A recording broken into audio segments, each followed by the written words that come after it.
welcome back for Anne of Green Gables, Chapter 3. Chapter 3. Marilla came forward as Matthew opened the door, but when she saw the odd little figure with the long red braids, she stopped short. "Who's that? Where's the boy?" she demanded. "There wasn't any boy," said Matthew, fingering the edge of his hat. "There was only her." At once the girl burst into a storm of tears. "Oh, I should have known it was too beautiful to last." "Well, well, there's no need to cry so," said Marilla awkwardly. "You would cry if you had come to a place you thought would be home and they found they didn't want you. This is the most tragical thing that has ever happened to me." "Come now," said Marilla. "We're not going to turn you out into the night. What's your name?" The girl hesitated. "Will you please call me Cordelia?" Seeing Marilla's expression, she added, "My real name is Anne Shirley, but Anne is such an unromantic name." "Fiddlesticks," said Marilla. "Anne is a good, sensible name." "Well, if you must call me Anne, can you please call me Anne spelled with an E? It looks so much nicer." "Very well, then. Anne spelled with an E. Can you tell us what happened?" asked Marilla. "Were there no boys at the orphanage?" "Yes, there were plenty of boys, but Mrs. Spencer said you wanted a girl. You don't know how delighted I was. Oh, why didn't you tell me at the station and leave me there?" said Anne to Matthew. "If I hadn't seen the white way of delight and the lake of shining waters, it wouldn't be so hard." Marilla had no idea what Anne was talking about, but she led her over to the table. "Come and have some supper." Anne sat down, but she could do no more than nibble some bread and butter. "I'm in the depths of despair," she explained. "It's a very uncomfortable feeling." Marilla supposed she must be tired. Lighting a candle, she showed Anne to the east gable bedroom. It was bare and cold, and Anne undressed as quickly as she could, clambering into the big bed and pulling the covers over her head. "Good night," said Marilla, trying to be kind. Anne's white face appeared over the bedclothes. "How can you call it a good night when you know it must be the very worst night I've ever had?" She dove back under the covers, and Marilla went slowly downstairs. "I'll drive over and see Miss Spencer tomorrow," Marilla said to Matthew. "She can arrange for Anne to go back to the orphanage." "Well, now, she's a real nice little thing," said Matthew. "It seems a pity to send her back." "You don't mean to say you think we should keep her?" said Marilla, astonished. "What good would she be to us?" "We might be some good to her," said Matthew suddenly and unexpectedly. But his sister made up her mind. So to bed went Matthew, and to bed, when she had put away the dishes, went a frowning Marilla, and upstairs in the east gable room a lonely child cried herself to sleep.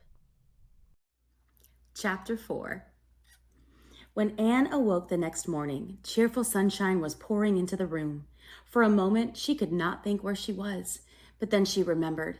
This was Green Gables, and they didn't want her after all.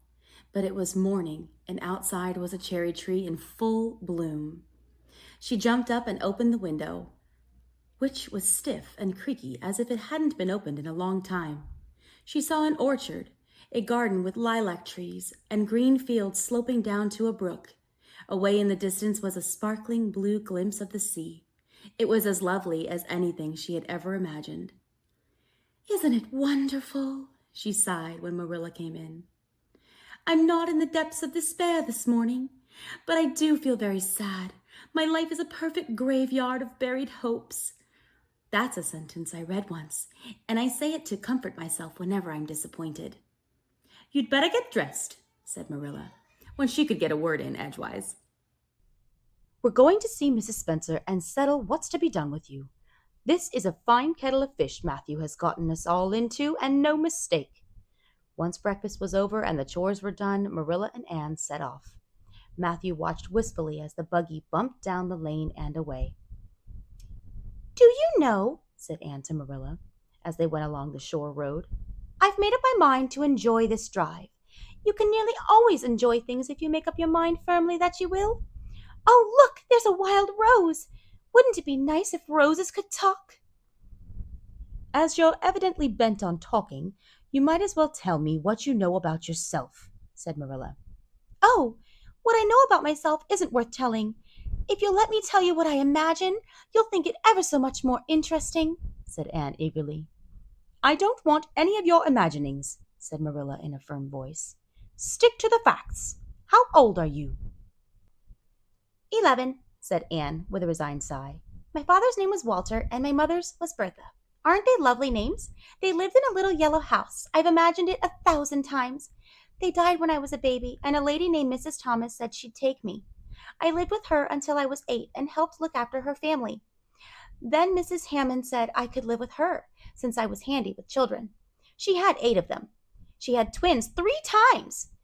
But then they went away, and I was sent to the orphanage. Were these women good to you? Asked Marilla, looking at Anne out of the corner of her eye. Anne went red. They meant to be, but they had a good deal to worry them. Marilla said no more, but there was a pity in her heart. No wonder Anne had been delighted at the thought of a real home. For a while, neither of them spoke. Anne gazed at the woods and cliffs and little sandy coves and beyond to the shimmering sea, but all too soon a scattering of houses came into view. Is that White Sands ahead? She asked mournfully. I don't want to go there. It seemed like the end of everything. But it was White Sands. As they approached Mrs. Spencer's house, she came to the door looking very surprised to see them. Dear, dear, she said when Marilla explained. I'm dreadfully sorry. We were certain you wanted a girl. Well, the mistake has been made, and the only thing to do now is set it right, said Marilla. Can we send the child back? But Mrs. Spencer had an idea. Mrs. Blewett was saying to me only yesterday how much she wanted someone to help her. She has a large family, and will be just the girl for her. And how fortunate there's Miss Blewett herself coming up the lane this minute. We can settle this matter right away. Mrs. Spencer bustled them all into the parlor, where Anne sat clasping her hat, looking anxiously at this sharp-faced, sharp-eyed stranger. Humph, said Mrs. Blewett. If I take her, I'll expect her to earn her keep. Her eyes narrowed as she looked Anne over. Then she turned to Marilla. She might as well come with me now. Well, I don't know, said Marilla slowly. I didn't say that we had absolutely decided we wouldn't keep her. I'll take her home and talk it over with Matthew first. A sunrise was dawning on Anne's pale face. As they walked out, she whispered to Marilla, Did you really say that perhaps you would let me stay at Green Gables? Or did I just imagine it? They arrived back to find Matthew pacing up and down the lane. When he saw Anne still sitting beside Marilla, he stopped and smiled with relief. That evening, while they were milking the cows, Marilla told Matthew what had happened. I couldn't leave her with that Blewett woman, she admitted, and since you seem to want to keep her, I suppose I'm willing. Matthew's shy face glowed. Well now, I'd reckon you come to see it in that light. She's such an interesting little thing. But when Marilla told Anne that she was to stay, Anne burst into a flood of tears. I'm crying, but I don't know why. I'm as glad as can be. You both laugh and cry far too easily, said Marilla. But you're to stay, and we will try to do right by you. Back in the gable room, Anne looked happily around her. It looked so much more friendly now that she knew it was her own bedroom. She peeped into the looking-glass and saw her own face peering back at her. You're Anne of Green Gables now, she exclaimed, and it's 1,000,000 times nicer than being Anne of nowhere in particular. Ready for some more questions? We've learned that Anne has a couple of things about herself that she doesn't like. What are they?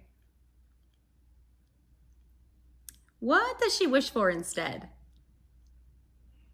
I know she doesn't like her red hair, but I also know she doesn't really want to reveal her name, does she? She wants to be called Cordelia instead, remember? Very good points.